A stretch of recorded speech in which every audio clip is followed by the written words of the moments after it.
In our last video, we were comparing easy player 1 to player 2 score to determine whether or not there was a winner or whether or not it was a draw. I'd like to amp up the difficulty a little bit by introducing a third player and also getting their score out of an overall possible score to get their percentage, and then do some comparisons using that. Now I want to kind of focus on player 1 here. And I'm going to give him 40 points. And then on our player 3, I'm going to go ahead and just give him 30 points. And then I'm going to add int possible points equals, let's say 85. So that way we get some very different kind of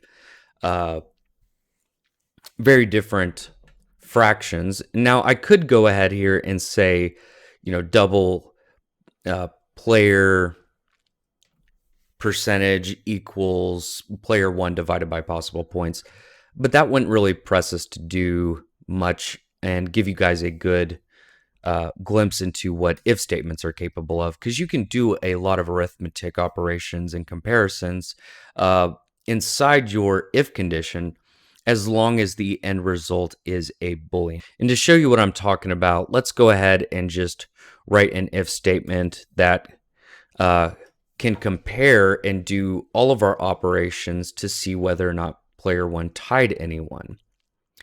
So again, I could do a bunch of if-else statements, but let's just do it all within our first condition. So in this case, let's go ahead and do player 1.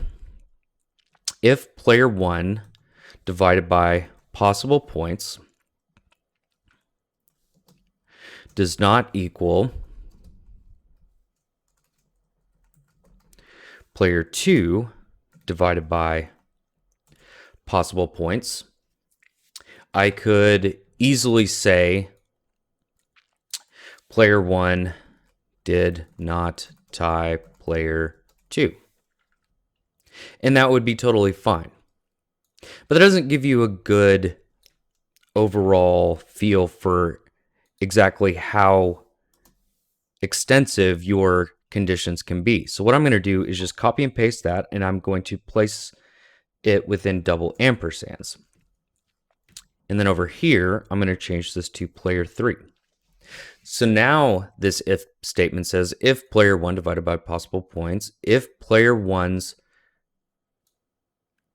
overall percentage of points is not equal to player 2's overall percentage, and player 1's possible percentage is not equal, and that's what that exclamation point means, not equal to player 3 overall percentage, or player 3 divided by possible points, then player 1 did not tie either player.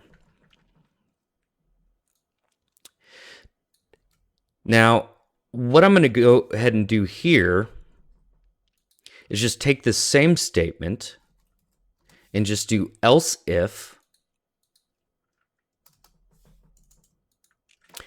And then here I'm just going to go ahead and replace my double ampersands with double pipeline characters. And then I can go ahead and say player 1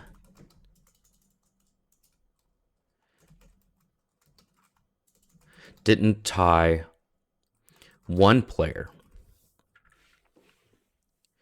And so as you guys can see just from this example, we can actually perform a lot of arithmetic operations and comparisons within a single if condition.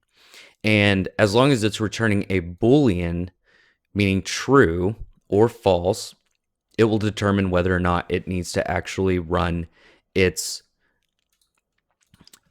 statement. But to just continue on, we'll just say else if,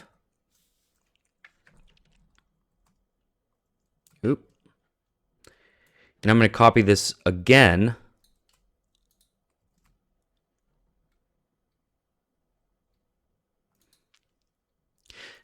And instead of not equal, let's go ahead and just do greater than.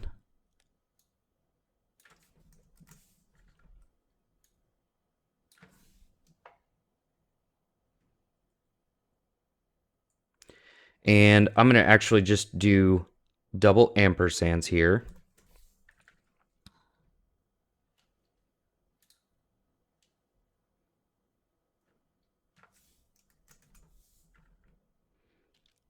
And so if player 1 is greater than both players, then player 1 wins.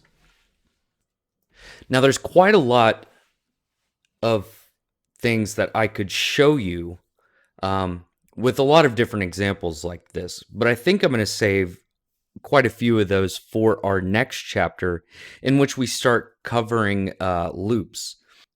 And if you're a veteran programmer and you already have experience in languages such as C# or C++, you will still probably want to figure out the main syntax differences between the languages that you're familiar with and Java. So definitely go watch section 3, as it's going to benefit everyone, even from the most experienced developer to someone just programming for the first time.